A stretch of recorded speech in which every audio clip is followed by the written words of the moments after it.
For a lot of us, anxiety can show up physically in our body. It can make our stomach hurt, our head hurt. Is that you? We're going to talk all about mind-body connection. Stay tuned. That's what's up next.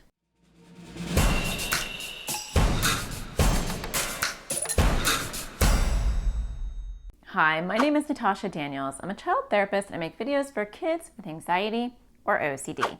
Today I want to talk to you about something that a lot of times I hear in my practice, and that is the physical signs of worry. Our worries aren't just in our head, they actually can be in our body. And sometimes we worry about the physical signs of anxiety without realizing that it's our anxiety actually causing the physical signs. So what does all this mean? Let's talk about it. So anxiety has the power to cause some physical stuff. It can make you nauseous. It can make your stomach hurt. It doesn't mean that you're sick. It doesn't mean that you have a virus. It just means that you're worrying so much that your stomach is hurting. It can make your head hurt. You can get headaches from stress. It can make your heart beat really fast. It can make you feel out of breath. So it can do a lot of physical things. The important thing to remember is none of those things can harm you. They are scary, and I actually did a whole YouTube video on panic attacks because they are super scary, and we panic about the attack, and that's why it's called a panic attack, because it's more about the panic of the panic. And we do the same thing for other bodily problems, like when our stomach hurts and we have a fear of throwing up. Then we're really concerned that, what does this mean? Maybe I'm really sick this time. Or if our head hurts, we don't realize that stress is causing that. And so a lot of times we hyper focus on our physical stuff, on the pains that we're experiencing, and we discount the cause of it, which is our anxiety or our worries. I've had so many kids come in my practice and say, I don't know why I'm here. I'm having a medical problem and my mom drags me to a shrink. This does not make sense. And after we kind of dive into it and they've ruled out a lot of medical stuff, it comes down to the fact that their anxiety is making them sick. So a lot of times when we think that there's an emergency happening, when our brain tells us there's an emergency happening, and you and I, if you're watching this, we might have very overprotective emergency systems in our brain. I know I do. And so that false alarm is hit all the time. And when that false alarm is hit, it doesn't know, the body doesn't know that it's a false alarm. It thinks that there's a real emergency. And so the body is just reactive. It doesn't sit there and analyze, well, let me think about this. Like, why is the false alarm hit?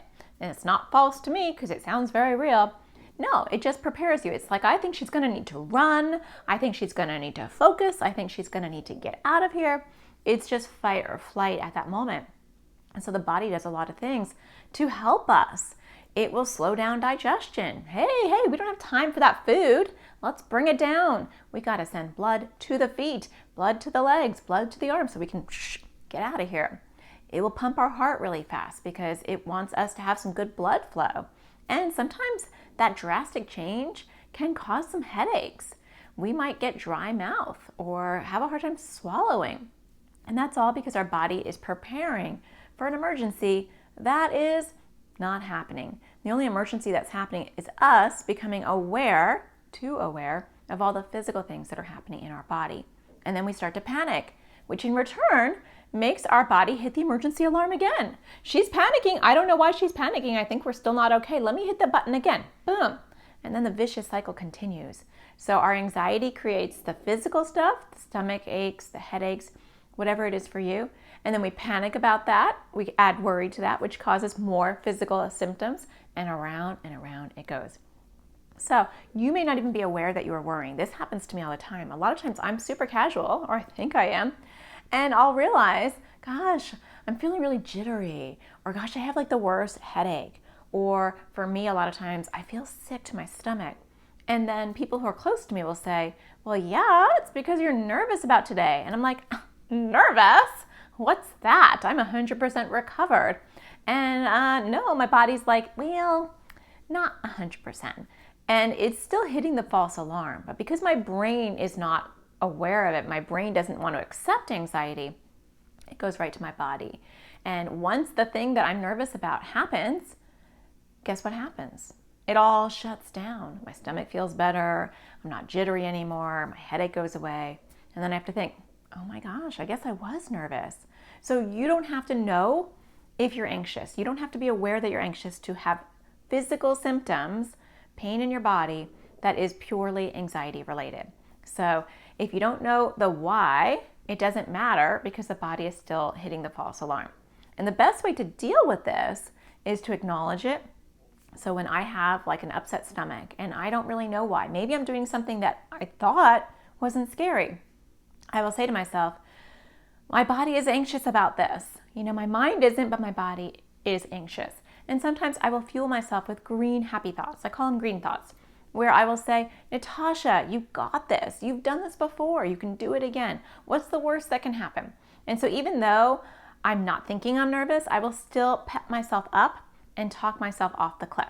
Even though I don't think there's a cliff to be talked off of, I will still do that. And I'll notice that my body will start to settle. I'll also take some deep breaths, because when you take really deep breaths, you actually reset your nervous system. You are turning off the emergency button in your brain. So breathing is more than just, breathe because it's fun.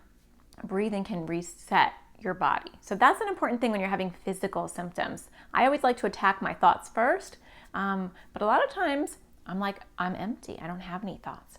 And then the third thing is just acceptance. Accepting that, yes, okay, my stomach is not feeling really well right now. It's having a little bit of a tantrum. It's apparently anxious about something that I'm not aware of. And so I'm going to accept that. I'm not going to get nervous about, what does this mean? What if I continue to feel this way? What if I can't function today and do the thing that I'm anxious about because I'm feeling sick? What if I throw up? What if my head gets so bad that I can't focus? No, none of that's going to help. It's actually going to grow all of those symptoms. So I accept it. All right, fine. My stomach is a little bit upset. What can I do to settle my stomach? Maybe I'll have some crackers or something, and I'm not going to hyper-focus. I'm going to refocus my attention on something else, something uplifting.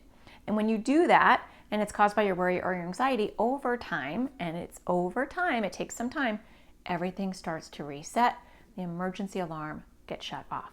So I hope that helps you understand the mind-body connection, because that's key in order to work through it.